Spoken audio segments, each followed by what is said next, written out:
you can always count on finding fragments of silicon lying around somewhere.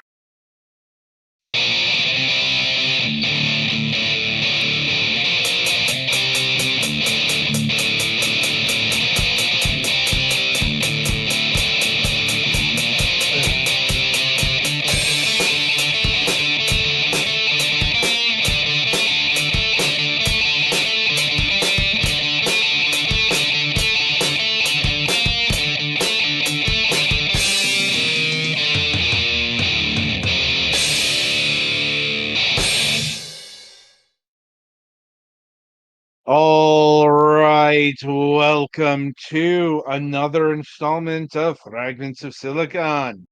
I'm your host, Adam. Joining me as always are Petty and Galax. Let us get to the news.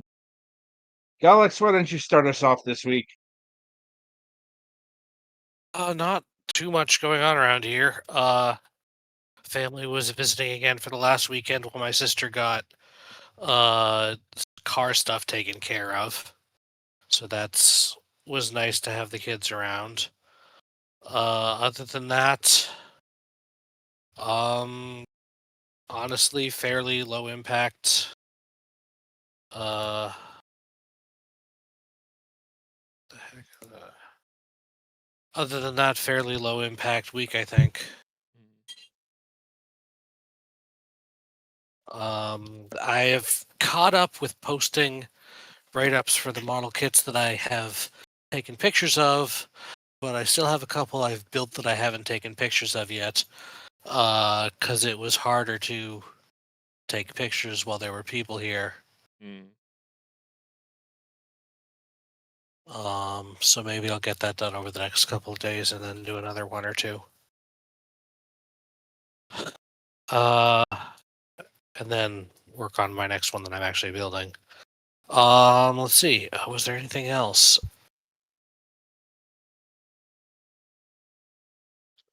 Don't think I can think of anything else. Oh, my Digimon card game Final Crest packs came today, and I got apparently of the cards you aren't guaranteed to get a certain number of. I got 2 of like the best one, but then the other 2 were the same, and I was kind of hoping to get one particular one, not because I want to use it, just because I think it looks cool. But Yeah. not bad.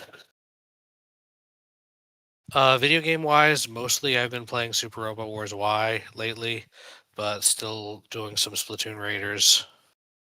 And I've actually been going back to Pokemon Scarlet a bit because they've done another series of Mightiest raids for.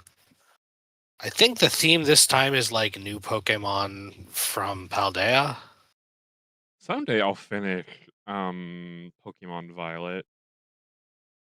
I'm on the DLC. It's just part of the reason why I stepped away is just because how bad it chugged on the Switch one. So I may Uh, mess around with it on the Switch 2 and see if it's better.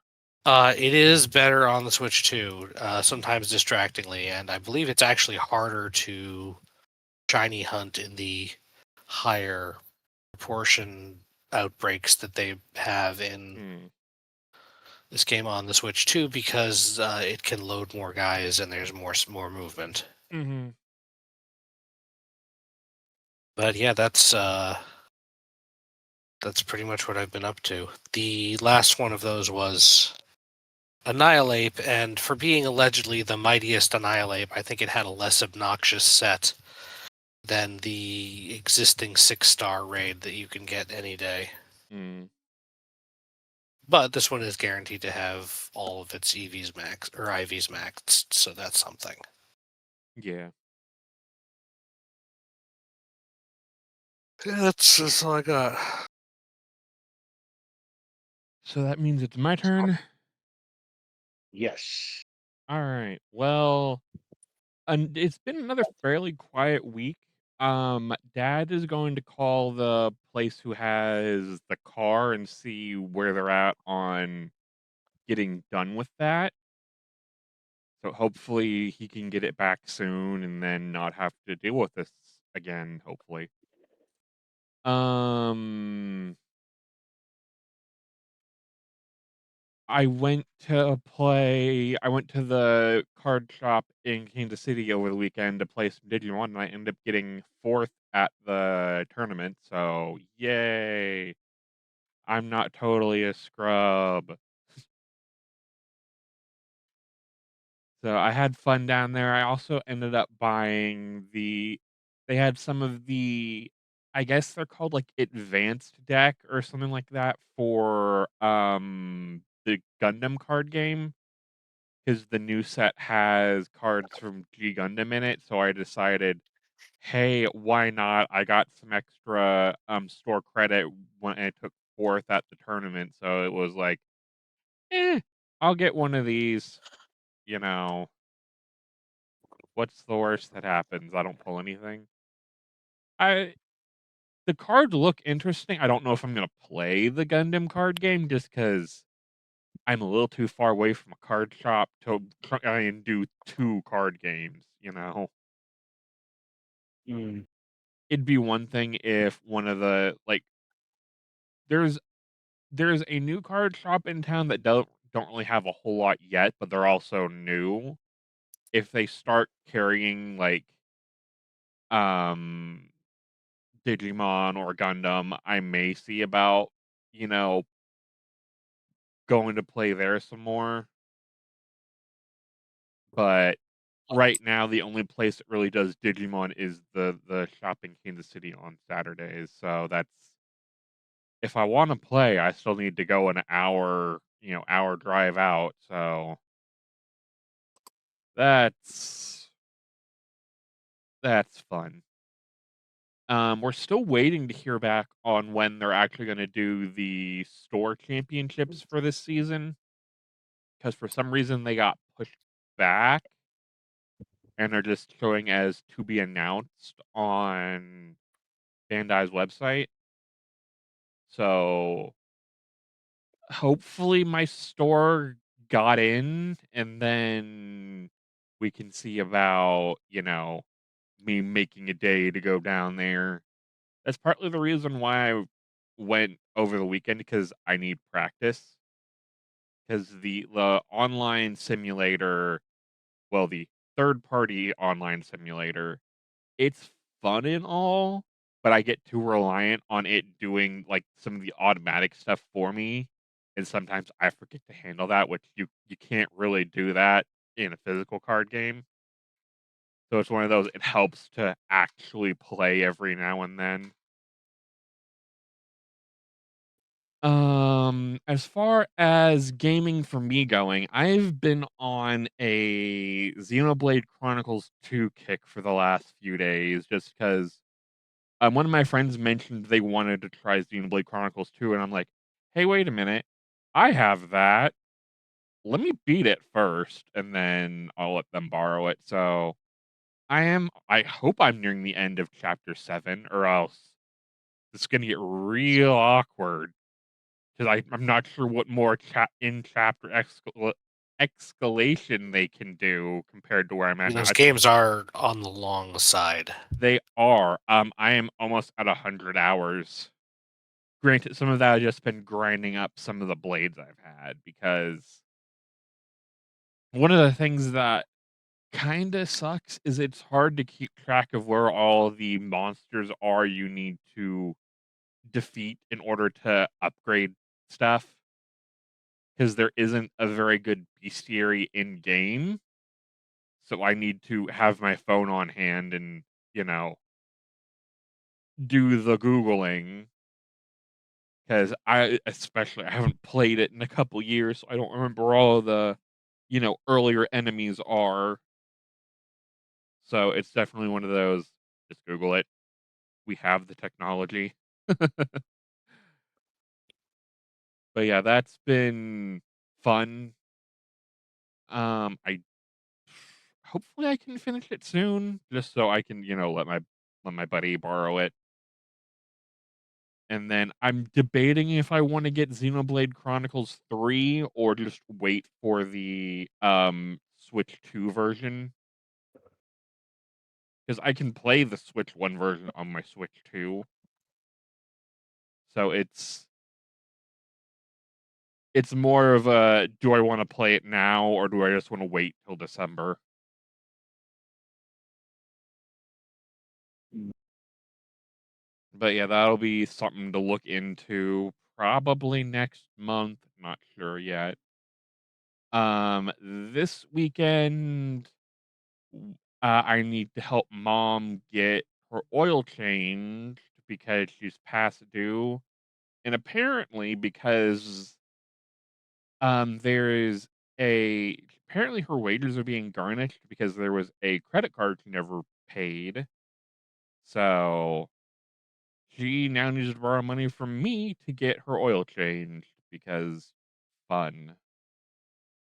Hope she didn't owe that much. I think she owed like 500 on the card, so it's not going to be, you know, the worst thing ever as far as like garnishments go. It's just, the money that she would have used to get her oil changed this time is being taken by the credit card company. So she has assured me she is going to pay me back after the garnishment is gone. So we shall see. Um, and yeah, don't think there's much else going on, at least this week. I am also kind of getting ready for a Beyblade tournament on, let me pull up my calendar, September 6th. So I've been also just like, you know, going through Beyblades and figuring out what I want to run because this one's actually going to be an adults only tournament. So I won't have to deal with kids running around. Mm. So that might be a little better than, l- like the first tournament I went to that was all ages was all right. Like the kid, most of the kids were actually fairly well behaved, but some of them weren't. Some of them should have honestly been removed, but I digress on that. And yeah, honestly, hopefully more, at least more chill. Hopefully, yeah, just I like it when it's chill. Chill is good. Adam, your turn. Ugh. I'm guessing Let's you are not see. having the chill. No, I'm just a bit exhausted today because I had to move a whole bunch of boxes and groceries for family members. Hmm. Um, they made a food order from their local church, and there was a whole lot more stuff than was expected. And I, I had to Be used as use muscle. my yeah, use my muscles. So Hmm. it was a fair workout. It's just thank God it wasn't as hot as the other day. Hmm. Like, or rather humid. Like today was tolerable. Um, just, no, it's just the soreness is creeping in Hmm. as it does when you exercise. You know, it's like though I did bruise up my knees like a bit, or at least future bruising. Like that bruise is from banging against the railing of my bed. Like sometimes that happens in the dark.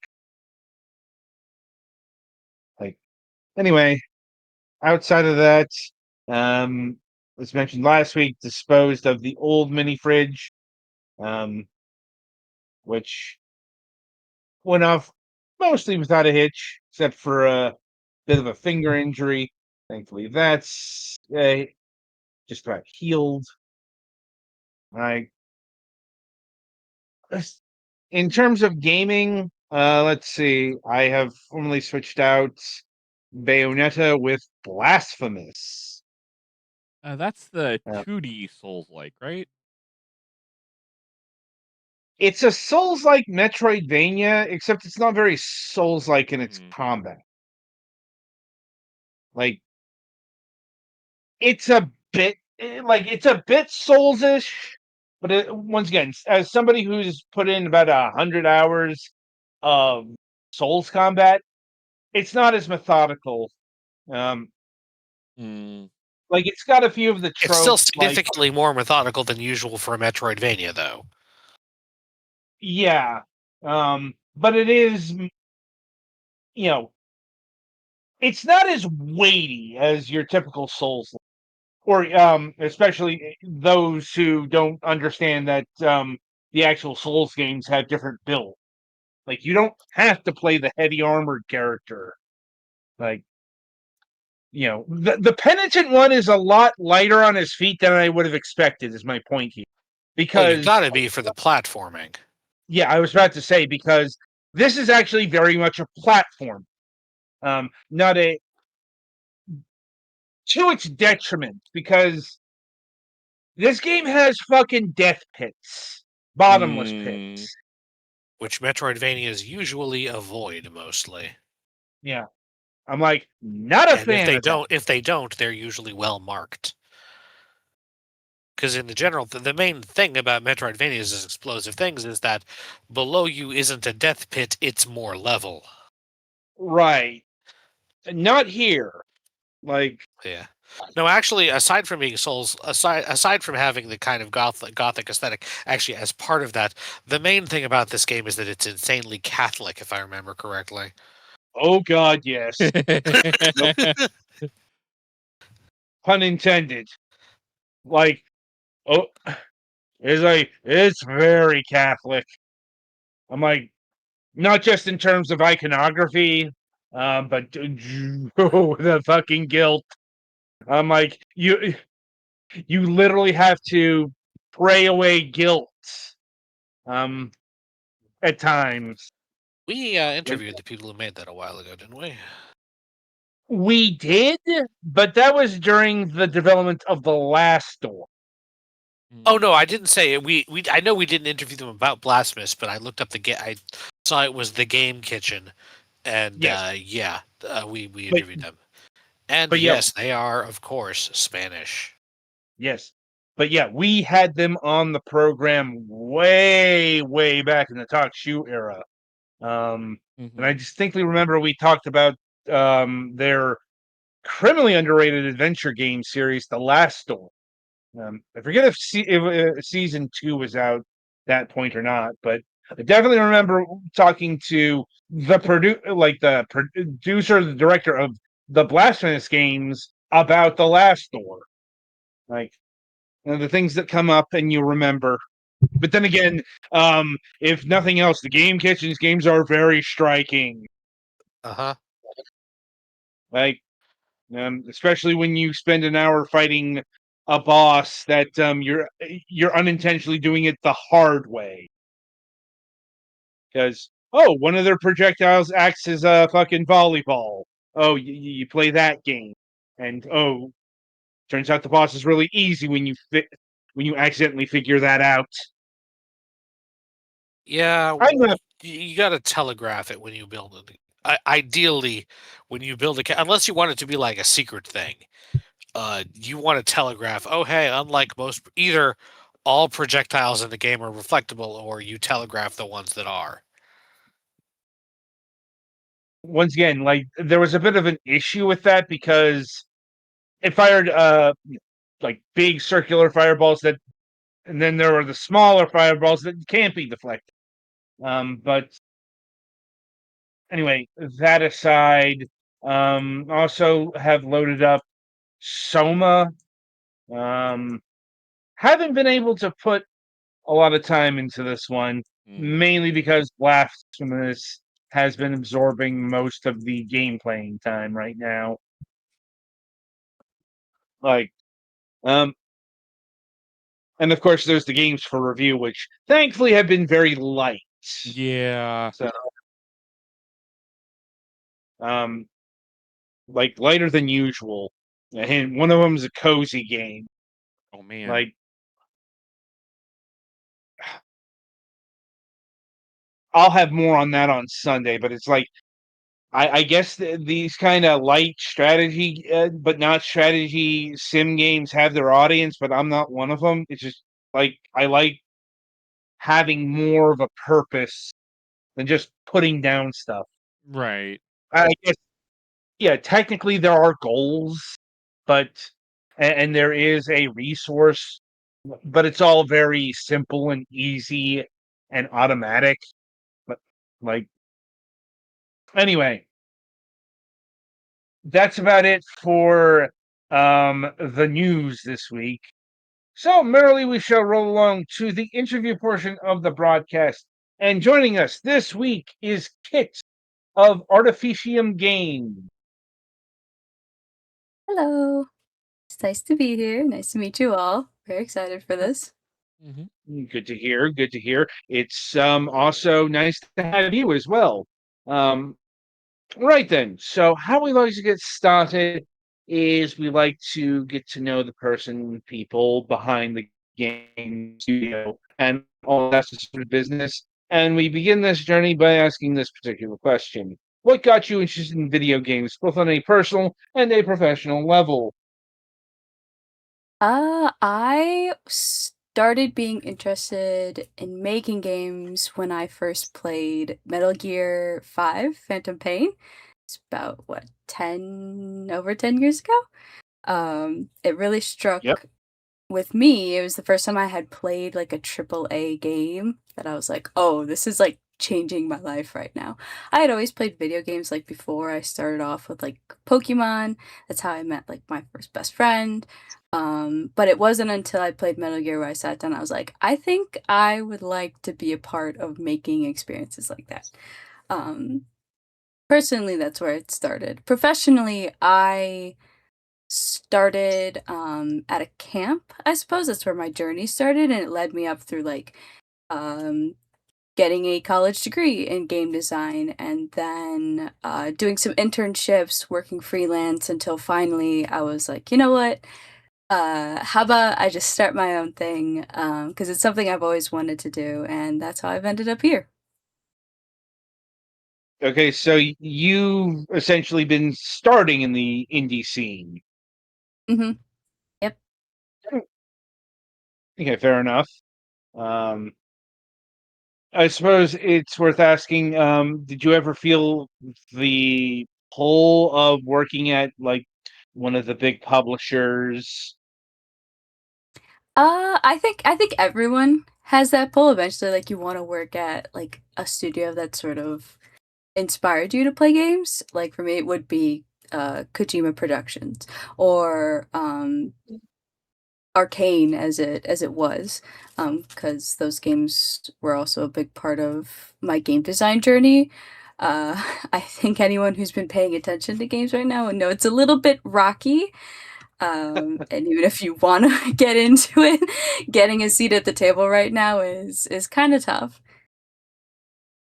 It's a conversation that we've had on the program every now and again, but it's not the big one in relation to indie games, if I'm being honest, Hmm. because the triple A woes aren't the indie game woes. Hmm. Um, outside of a lack of capital, like a lack of investment. Um, that's a big one. But honestly, the big issue that the indies face is, well, the issue that's been going on for quite a while now, and that is, how do you get your game to stand out within a sea of literally thousands and thousands of games that are coming out like every day, every month, um, and so on and so forth. Hmm. I it's kind of a not like a give and take thing. From my perspective, sometimes it just comes down to luck and who sees it first, or if it maybe goes viral or something like that. I was very lucky that someone who did like promotions and marketing reached out to me, and they're like, "Hey, I've worked in this area that you don't really have experience in. How about we work together and we start like branching out? Because I had been, making this game or the game I'm working on for about 3 years now. And you do the continual posting. I've gone and done showcases and stuff like that. And it had its like own little bubble. But once you get someone who really like knows that piece of outreach and how that game is played, I think that gives you a benefit from like what you said, the thousands of games that are uploaded monthly, weekly, even daily. I think at this point Steam's got pretty high numbers. Yep. It's not just Steam either. Like the console shops are filled with games. Mhm. Mobile, like honestly, even more cutthroat. Mhm. It's like uh, unless you're like an emerging platform with very specific aims, like maybe VR is still a pool that's small enough to have a game that will just stand out.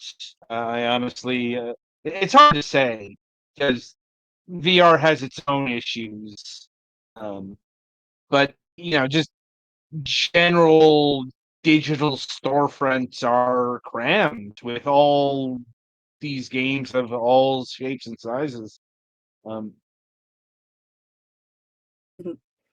It's not even but just like people releasing. It's like, oh, you're at a college and you have projects and like upload to like Itch or upload it to Steam. So yep, there's a lot going on all the time. yeah, and also in a lot of cases, you know, it's not even a case of these people necessarily want their games to sell. It's just we get so many people who they want to build this game that's been in their blood for so long, and if it sells, it sells. If it doesn't, well, it was a side gig. It was something they did in their spare time, that kind of deal. Mhm. Luckily, we're not into as much as the people are mortgaging their houses to build their magnum opus for their first run. Yeah. Mhm. So that does happen too. It does, but it's been a lot less now. I know. Once again, I hazard to a guess in that direction, just because of the sheer volume of things. Fair. Like, but anyway, putting this talk aside, um, how long ago did you start your game in terms of like actual development? Actual development, probably 2.5, 3 years for Mm, this one. I focused first on like making the demo of it and releasing that piece to even make sure that I could do it. I think this has been one of the bigger projects that I've done. I wrote the script for it and the idea like years ago, but it wasn't until I got was a part of the layoffs that I was like, I think it's time for me to blow off the dust on this project and kind of finally sit down and make it. mm. And as an aside, how big is Artificium Games? Like, how big is your team? Um, Full time, I suppose it's just me. I have had like other people come in and help with this. I've got contractors who have done things like the models that you see, the animations, the music. They have spent like upwards of a year, 2 years working on this with me. So I proudly refer to them as the ones who have built this game alongside me. Then everyone else who has come on it, like the people who have play tested it. I have like friends who have been designers. They're working on it well. They'll give their feedback. My partner, he's been like like by my side for the past year. Um, like playtesting, giving feedback on it as well. So it's not just me, even though I'm like technically the only employee of Artificium, but this project has like had so many like people and their hands on it and like their care put into the game. that is a very important distinction because yeah, we do get like actual solo devs on this program a fair amount, like people who actually do literally all of the work, or maybe if they don't do a thing, it's the music. Yeah, they Like, get the music done off Fiverr or what have you. Mhm. yeah. So, but and it's also important, like, yeah, contractors um actually do a lot of the unsung work in this industry. Mm-hmm. Um, Mhm. so it is important to credit them for several reasons. Um, anyway, so I think that's about it for the nuts and bolts for the time being. Since we haven't actually gotten to the game itself, so to speak, as in what is this? Who are you? What are you doing? That kind of deal. Well, I guess we can start with me first. Obviously, I'm Kit. I'm the founder of Artificium, the creator of Oops, You're the Hero, which is Oh, releasing in September. Oh, was I not supposed to say it? no, no, no, I was more referring to the game itself than you here. We already introduced you. Yeah. Gotcha. So, um, so the game itself is a short little adventure where you play as a thief who has stolen a magical artifact that's given you the title of the hero of the land. Um, for most people, that's probably really good, but if your life is about sneaking around thieving, it kind of gets a little difficult when all of the bad guys of the world now see you and are thinking, you're a problem and you're gonna stop me, so I have to stop you first. With all this sort of trouble, the player, the thief, is determined to just get rid of the artifact, and that's the entire journey. Is him trying to get rid of this magical artifact that he stole and kind of has brought these problems to him. As is often the case with these thieves' tales. Um, Probably otherwise there wouldn't be a game or a story or whatever. Like, anyway, so in terms of this being a game, is this a stealth game or is there combat as well? It's primarily like an action adventure. There is combat, but you choose to fight the bosses if you want to. If you would prefer not to, there are pathways that lead you around the main boss fights of the level. Those are left to be discovered. They're not maybe the most obvious ways, but they're definitely there. Hmm. Did you ever consider having stealth elements in your game here? It was a consideration, I think, at one point.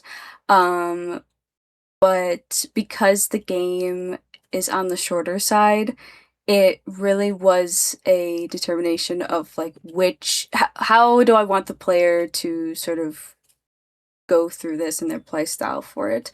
Um, I don't think it was any ever something that I was considering so seriously that I started building it out.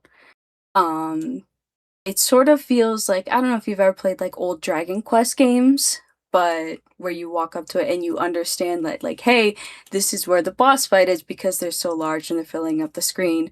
Mhm. I mean, And they're waiting for you. yeah, I see that kind of design in modern games, Mhm. like the aforementioned Blasphemous. Um, and in terms of the combat, did you go for a simple approach, or is it one of these games that has an elaborate bout of combat? Definitely, definitely simple. I wanted to make thief character as close to like his personality as I could. So what had happened was he started out with just a simple like sword. You have your basic melee attacks, and I was like, well, this feels kind of unfair because he's so little and bosses that take up the screen. So I started giving him different abilities, more akin to a thief. So I gave him like a rope mechanic that you could use to tie up enemies for a short period of time, and I gave him teleportation as like his dodge mechanic, so he can kind of zip around the level. But in terms of like overall combat, it was keeping it simple, straightforward. If the player decided that they wanted to fight the bosses, which was a big change from the original design where it was more like Pokemon, where it was like turn based and you had different options that you could go against the bosses. Hmm. Was there a particular reason for the shift to real time? I think it was more based on the engine shift. I started making the game in RPG Maker, which is more conducive to turn-based RPG. When I switched it to Unity and 3D, um, it felt better doing it real time. Hmm. I guess that makes sense. You've mentioned that you can like avoid fighting the bosses. Is there options to avoid combat altogether, or are there still points where you still have to fight even like lesser enemies? You can skip all the lesser enemies. They're like sort of the same design where you go up and choose it. The only fight you do have to do is the last one. So Hmm. theoretically, you could skip the entire game until you get to the last point. Hmm. Well, that does beg a question. Uh, did this game If you retain do that, will the last thing be like possible? Oh yeah. Hmm. That is what I was going to ask. RPG elements are they still in the game? Um, they are not in terms. There are like status effects in it, but like a leveling up system and stuff like that. I decided to keep out of it. Okay, so yeah, that does mean that avoiding all of the enemies until the final boss, um, it can be done. Mhm, You know, or to put it in the parlance, a pacifist run. mhm. That being said, is there any, I suppose for lack of a better word, point to doing that? A point to Like skipping the Like, bosses or narratively, yeah, gameplay wise. yeah, like, yes. When you go through the level, you'll see that choice between fighting the boss or going around them. There are like narrative and world consequences to it. Um, but personality wise, I didn't want to take it away from the thief if the player wanted to avoid it. Hmm. hmm, okay, that is interesting. Um, and this is kind of a hard thing to ask because it could easily venture into spoilers, but like, does that world change go up to and including like the ending? Do you get are there multiple endings in this game? Um, it depends. How about I give that very careful answer? Right. Fair enough. Like I said, it's something that's really hard to talk about without actually getting into what that consists of. Mhm. Um, so, shifting away from plot elements, are there any puzzles?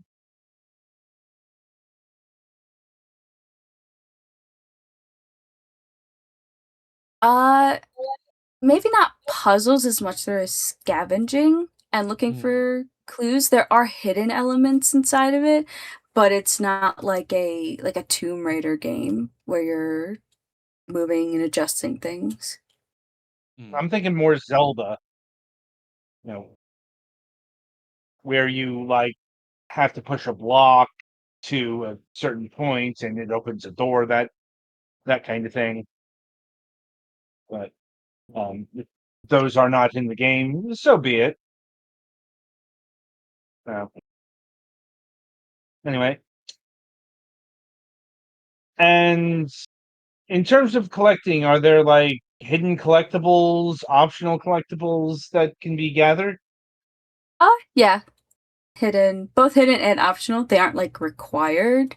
But I think it would maybe make players sad if they didn't have achievements of some kind inside of it that require you to look around. Mm. Gamers do like their shiny objects. Mm-hmm. So how long would you say this game is? Like 3 hours or so? Right now it's looking about an hour and 45 minutes. Like I said, this is very simple, very short game. Mm. Enough for like I call it a bite-sized adventure, usually. That is fairly bite-sized. I'll give it that. And once again, kind of a hard question to ask, but ask I shall. Is there any sort of replay value, like a new game plus or different modes, time attack, speed running Uh, mode, if you beat the game? I never considered a speed run mode. I suppose if you wanted to go, obviously choosing either to fight or go past a boss fight, that'll give you different. So if you're ever curious about those, I would say there'd be replay value.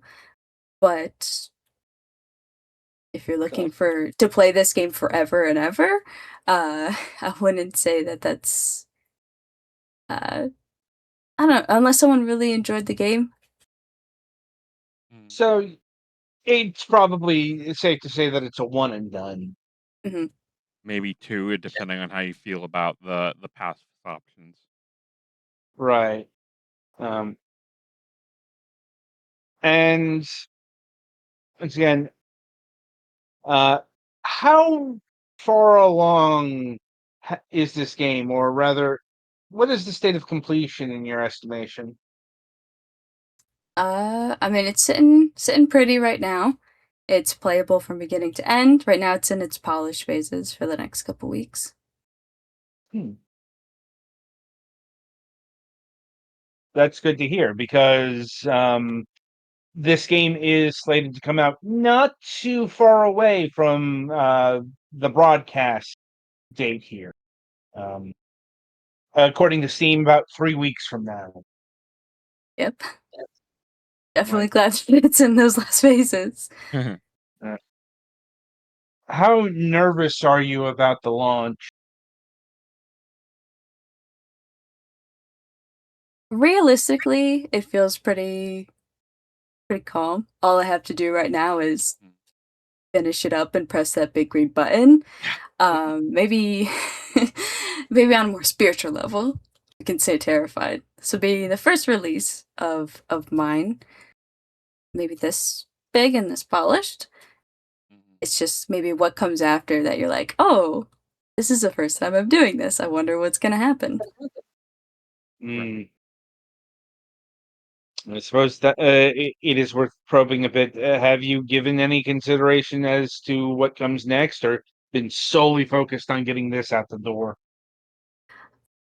I think the past maybe 2 to 3 weeks has been nothing but focus, but I'm happy to say that I'm going to at least take a nap when this is over. I'm gonna take a little bit of a break for a couple months, ride out the year, see what happens, and then we'll see. I have a couple ideas of what comes after, but first, I'm definitely sleeping in on the weekends. I think that's a fair enough response. But I suppose we can ask you about the demo that's out. How has that been received by those who have played it, if they have provided any feedback? I've actually gotten a lot of feedback, which was extremely helpful. Like I mentioned, I've done showcases before, Mhm. which I think maybe was the most helpful because I could see it live, the reactions of people. Um, I could see how they responded to the combat and the controls of the player. Um, what helped the most was watching them how they interacted with the levels, and originally it was more like open space and free to explore, but people kept like missing things or it didn't seem as appealing rather than just running straight through it. So I got to see real time like where something might catch a player's eye and they'd want to go explore, or if something looked like confusing or they didn't know quite what to do. Um I could adjust that pretty easily because I had it right in front of me. Mhm. So I think that's maybe where most of the value has come from in terms of feedback. Fair enough. And is this game launching for PC only, or is it also coming to console? I think console is a nice thought, but I tell people let's get through the PC version first. Fair enough. Do you know if it's at least Mhm. Steam Deck compatible? It is not at the moment, mainly because I don't have a Steam Deck to play it on. Mm. But maybe who knows? Maybe Steam will smile upon me and they'll Mhm. give me one for free.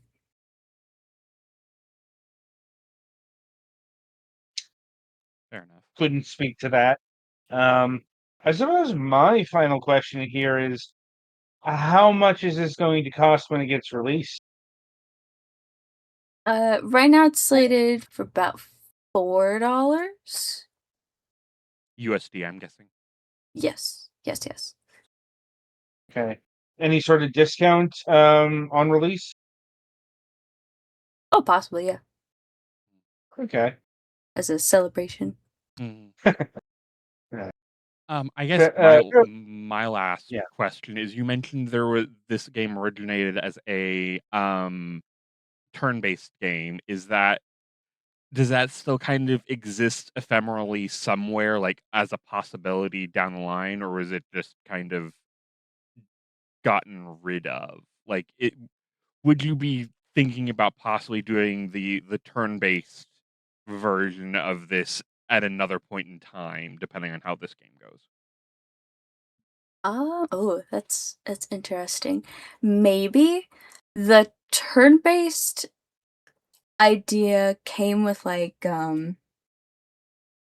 almost like the Savari zone of Pokemon, where Mhm. like you had like different tools to you, but you could also run away. Um, I've never thought if I ever wanted to like redo this or maybe make another version of it. Mhm.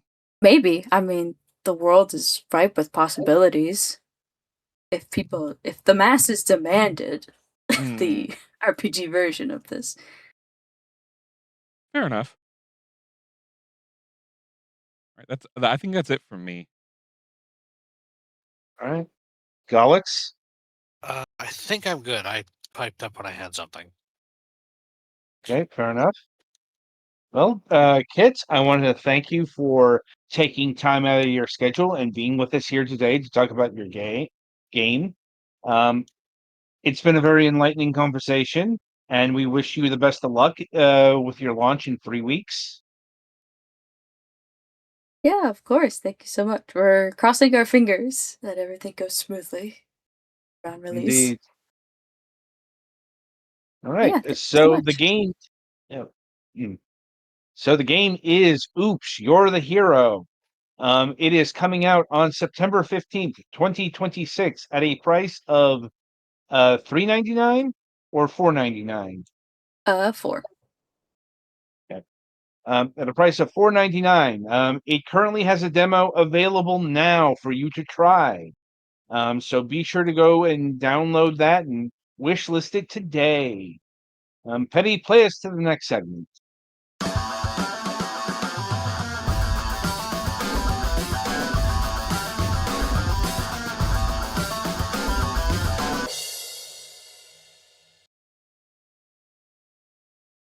All right, so welcome to the topic of discussion.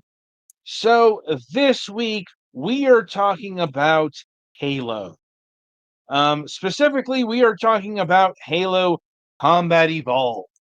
It's a bit early, I will grant you, in terms of the actual anniversary date, because if I'm remembering correctly, the original Halo came out in November of 2001, whenever the Xbox launched. But the point is, 25 years ago, Halo first graced the sales floors of the world and instantly became, well, the reason to own an Xbox. Mhm. And quickly asserted itself as one of the biggest um, defining franchises, not just of Microsoft, but of video games Mm. 20 years ago. It also helped modernize FPSs on a console. Right, but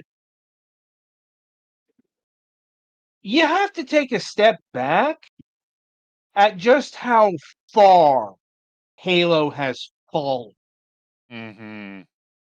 since its heyday in the 2000s. Like, it's impressive. Yeah. Not in a good way, certainly, but like, uh, it may even be a bit forgotten, given once again the relative age of Halos. It's not exactly a spring chicken in terms of game franchises, um, Mhm. but like Halo, it occupied the seat that Call of Duty has. Oh, yeah. Um,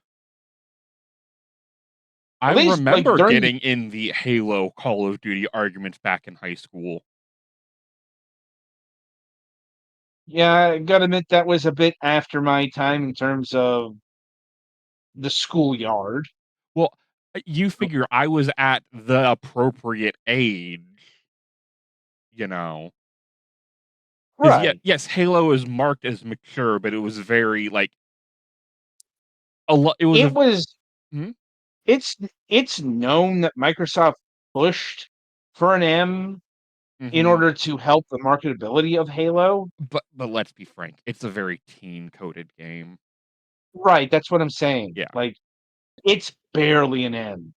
yeah. And I think I want to say if like it got re-rated into getting a T for teen rating at some point, at least the original version. As some Like, outside of the US were actually, like, rated T.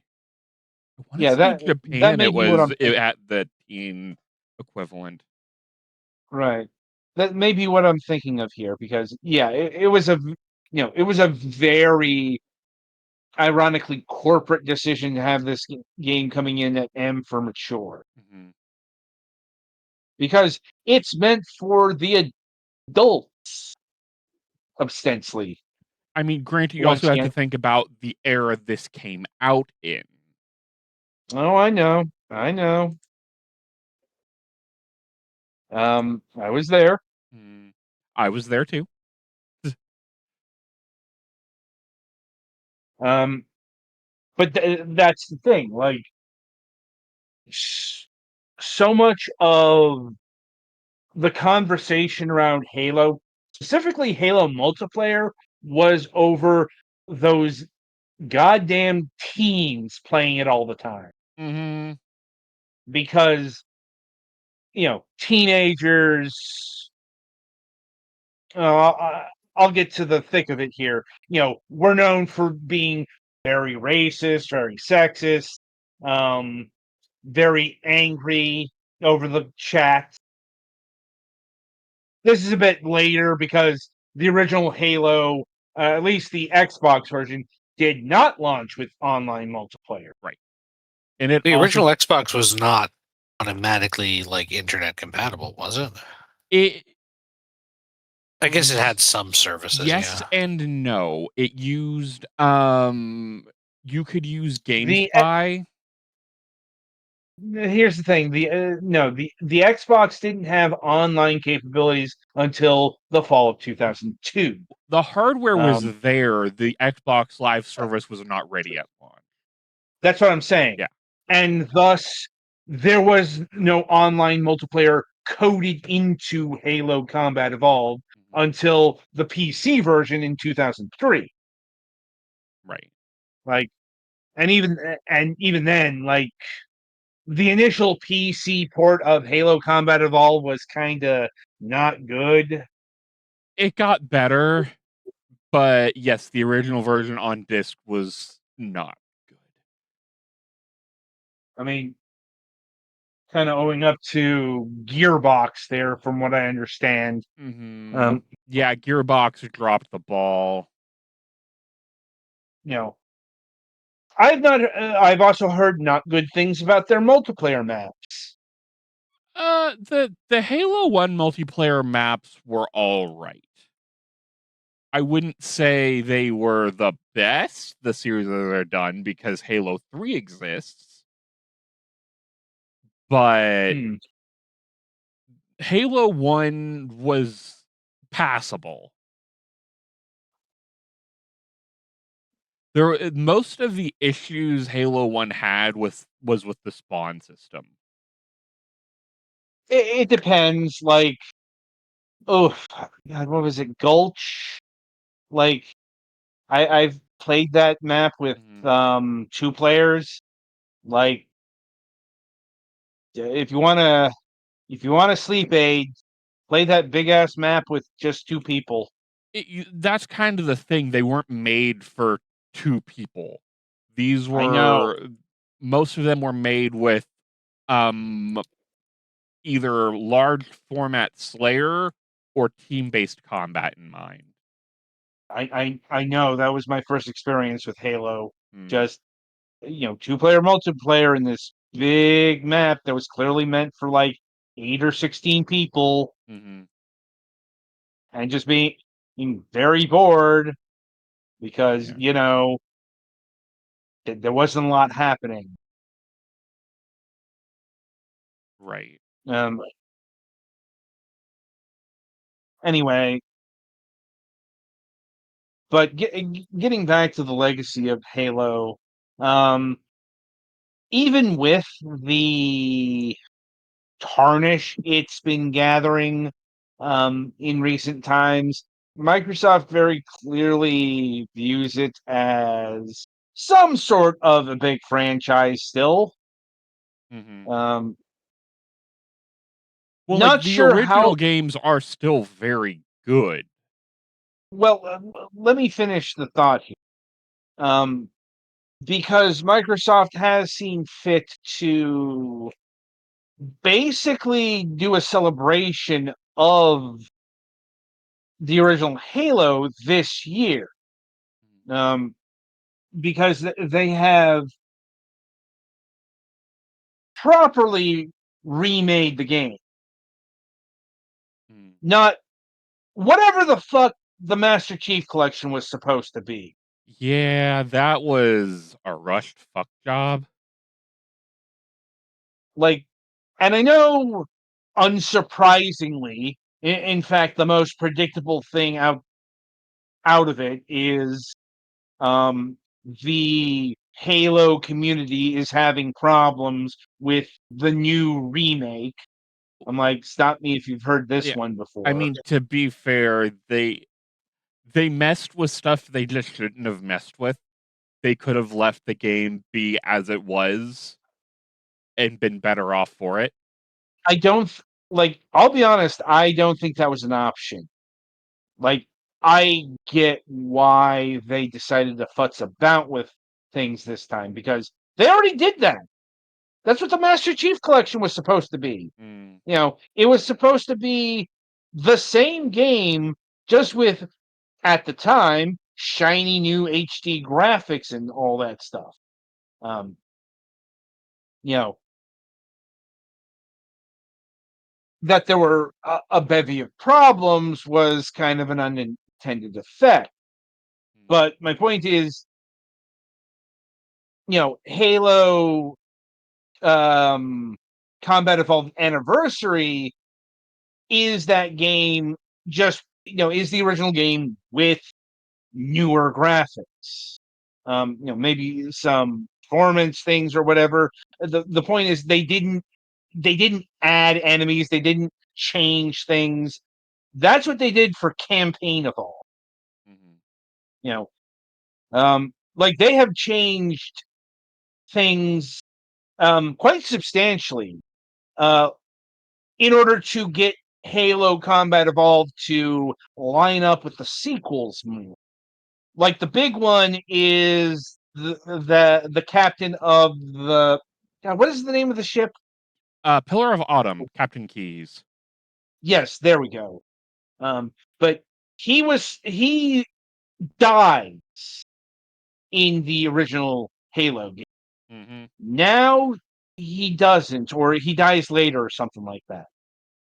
And his he dies later, and he gives he gives Master Chief his pistol to give to his daughter, and that's done because that pistol shows up with the daughter in a later Halo game. Yeah. When originally I just playing through the start of the game, he gives me the pistol on the bridge for me to try and fight my way through the Covenant. Right. And that is a good segue because, when you talk about Halo and, the weapons, you got to talk about its fucking pistol. Because this may be the most overpowered pistol of all time. Oh, yeah. The hunting fucking brutes with this damn thing was a sport. Yeah. Like, essentially, they made the pistol too good. Yeah? Especially in multiplayer. Like, it was a big problem. Getting sniped with the fucking pistol. Yep. Which is why, this thing got severely toned down Halo 2 going forward. Oh, yeah. And I'm not sure if Campaign Evolved has messed with the pistol to the degree that the sequels did. I can't imagine if, because the game's kind of built around the weaponry that you're being provided here. Because, as Teddy did mention at the beginning, this game did standardize, revolutionize console FPS, and really did influence the design of FPS games for the rest of the 2000s, I'd say at least. Yeah. Up to the early 2010s. Maybe all the way until Doom 2016. Probably. Like, for better or for ill, because once again, I know the 90s FPS fans have never liked the design of Halo. Not just the fact that it lines up with a controller, that's kind of incidental. It's more, they don't like the 2-weapon maximum. They don't like the recharging shields. Although that's another big change that Campaign Evolved made. Because in Halo 1, it's still doing things a bit old school. Your shield recharges, your health does not. Yes. That is a thing that got adjusted in, I want to say, Halo 2. Halo 2, yes. Yeah. Even then, even the regenerating shield was relatively novel. Before this, we were still in the era of Doom-inspired shooters where everywhere you went was conveniently littered with health and armor pickups, or else you had to be very careful. Right. Yeah. And the boomer shooter crowd always complained about this because they said it took the strategy out of FPS games. I'm going to say no, Yeah. because the unless we're talking about like fucking Bioshock Infinite, but that's mainly because it tried to do the Halo 1 thing of trying to combine the two different styles and failing at it. The point is, once again, the game's built around the regeneration. Right. Especially the sequels. Like, if your shield goes down, it becomes more like an early Rainbow Six title than a boomer shooter. Well, and you also I.e., didn't have sprint to get to any sort of cover. So if you right, got yourself out of position, if you couldn't fight your way out, you just died. right. So you either need to Um, get good in a firefight or you just die. yeah. But outside of all of that, the big innovation that this game brought to FPS combat isn't the one you would think of. I.e., when they talk about Halo, especially Halo 1, they talk about the pistol because it's so ridiculously overpowered. Or, talk about their favorite weapons like the Needler. Um, no, believe it or not, this is the game that popularized the grenade button. Well, not just the Like, grenade button, but the motion tracker. right, but my point is, this is the game that made grenades its own dedicated combat pocket in an FPS game. Now, obviously, yes, we had grenades before this game. Particularly if you were like Medal of Honor. But that's the thing. Grenades were part of the arsenal. It's weird to say, but Halo made grenades more realistic. Just follow me here, because grenades aren't a dedicated weapon, so to speak. You don't have to cycle around to say weapon 5, that's your grenade, but you don't have your gun out. In actual combat, you have your weapon, but you also have a grenade belt, so you can toss a fucking grenade. Yeah. That's what this game does. You will whip out your grenade if you need to basically suppression so you can reload your weapon. Or if you need to flush out a foxhole. Yeah. Once again, grenade combat was woven into the tapestry of Halo. That's something that you did not see in Doom or GoldenEye.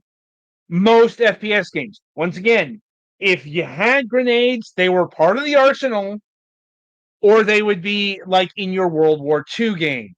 Like, I think the original Medal of Honor games may have had the grenades. It's been so long since I played those.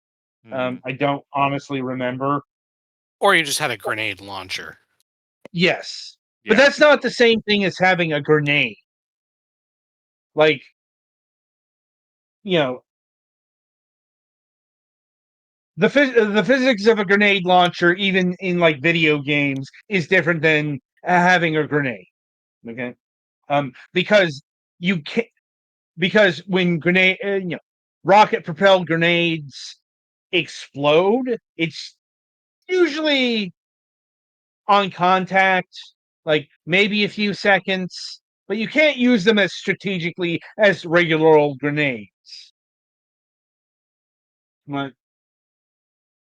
So, the point is, Halo had a whole host of innovations, and it wasn't just, like using two sticks. That was becoming standardized across the board. Like, for example, the first dual analog FPS game I ever played was Agent Under Fire. The first 007 game on like the PlayStation 2 at all. I mean, technically, there was some N64 modes. Yes, and we also can pinpoint like the first major game to use what we identify as the modern day control scheme. And that is a game called Alien Resurrection, which was released in 2000 for the PlayStation 1. And people did not know what to make of that in 2000. What a difference a year made. And new hardware. Mostly new hardware. Like, and I guess we also do have to discuss the Warthog. Another iconic part of Halo, but I'll be honest, I'm in the camp that doesn't like the Warthog. Like, I am one of the people who does think, yeah, this kind of controls like shit. Like, The Warthog is actually best driven with the controller. Playing it with a mouse and keyboard sucks. I've done it with a controller. I still think the Warthog has like it's acting like you're on the fucking moon. Like the Halo ring has 1/8 the gravity that it should. And, like, very bouncy and not in a good way. And also can get stuck way too easily. Like, oh, they actually made the flashlight a light up object in the anniversary edition. well, they had the technology. Oh yeah, I'm just remembering back in the day when it was it was a light sticker on the screen. Yeah, not everything that the anniversary edition or campaign evolved was a bad. Right. Though another thing that people have been having problems with in terms of campaign evolved is the lighting. Although I think that's because like it's using very modern lighting. Yeah. Also, unfortunately, I think Campaign Evolved also has a lot of the great faults of Halo 1 as well. There's no getting around it. It's a big part of the Halo legacy. That is each one of the first 3 Halo games, but especially 1 and 2, but especially 1 was just fraught with development hell. Yeah. Bungie. Oh God, Bungie. Bungie has never changed. Yeah. Some of it's on Microsoft's end because, when they acquired Halo, when they acquired Bungie, they did have a hard mandate of this game needs to be at launch.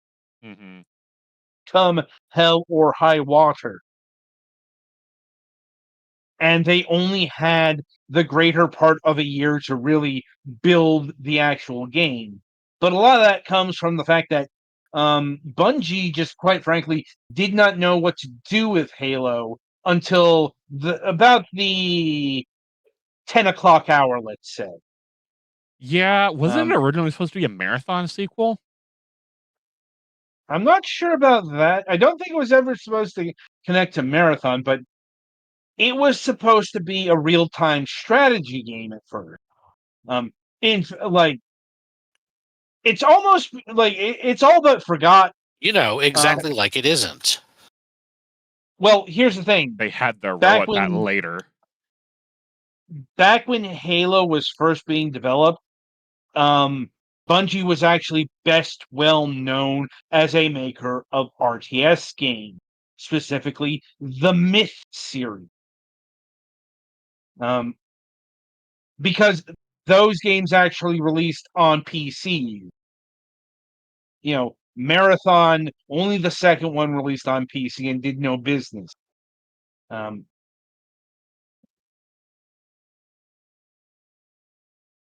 In fact, the problems with Myst 2 played an overall role in the destiny of Bungie, no pun intended, but that's a bit beyond the scope of what we're talking about here. My point is, Halo went through a lot of iterating, from RTS to third-person shooter to first-person shooter. And there was a lot of time spent in stages 1 and 2, if you will. Like, I believe at the first unveiling at Macworld 99, it was still an RTS. That's mildly backing up as well. Halo was originally supposed to be a Mac exclusive game.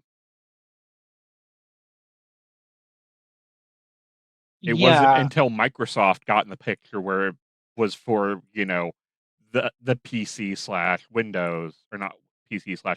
Actually, Xbox only. Ironically enough, it's because of Apple that we got a PC port. One of the things that Microsoft had to do is they had to assuage Apple, who was actually very angry that Halo had been taken away from their platform. It's really weird to see Steve Jobs and Apple care about a game or gaming in general. But I guess that's neither here nor there. The point is, Microsoft did have to promise a Mac port of the game. And, along the way, they said, well, let's release this for PC as well, because, Microsoft was still very much in the PC ecosystem in terms of gaming at that point as well.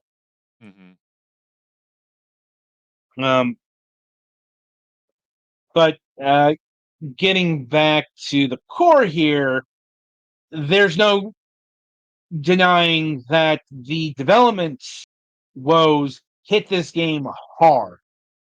The back half of the game is, I think, almost legendarily shit at this point. There's no other way to put it. Just every design shortcut you can think of. There's a reason why the library is one of the most infamous levels in video gaming.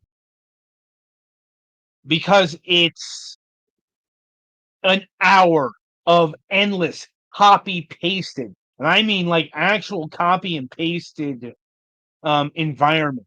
Like, you will see the same kind of architecture time and again.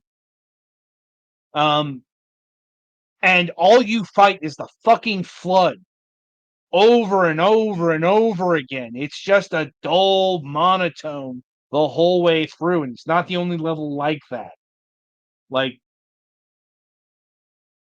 And then it pulls another fucking sin. One of my least favorite game development shortcut. I've mentioned this before. I did not like it here. I did not like it in Silent Hill 4. I did not like it in Devil May Cry 4. But that is going through the exact same level structure, but backward.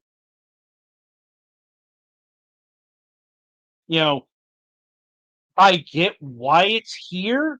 They needed to do this in order to get the game out. It doesn't make it any better to play through. And also what we could, I guess, for lack of a better term, the final boss sequence is also pretty lame. Where you just throw grenades into 4 chambers while dealing with a lot of grunts, brutes, and etc., etc. And then you have to use the fucking warthog to do the escape sequence. That Admittedly, it looked cool as shit. At least in 2001. You know, It I will say pleased my monkey brain. I was less enthused because I I had to with the control asterisk of I was a teenager then, so right. I was a bit older, so I recognized how not good the controls are.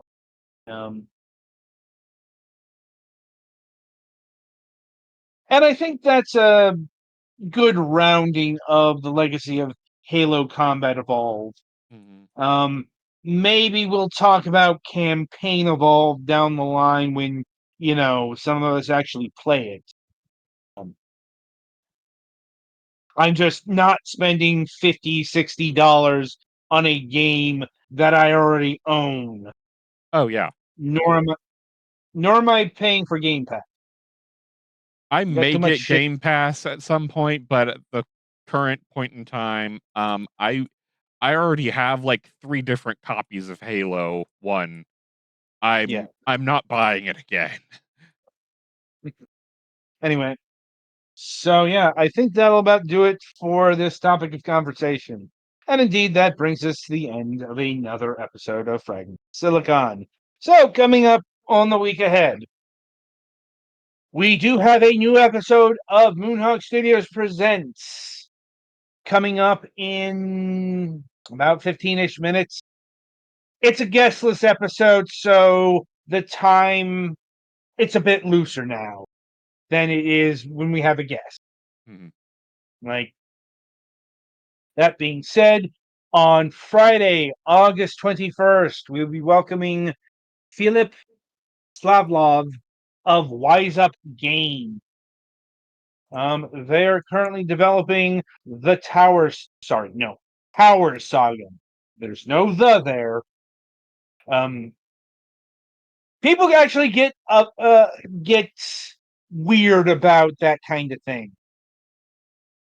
Like, I don't know if this game dev is one of those insistent game devs.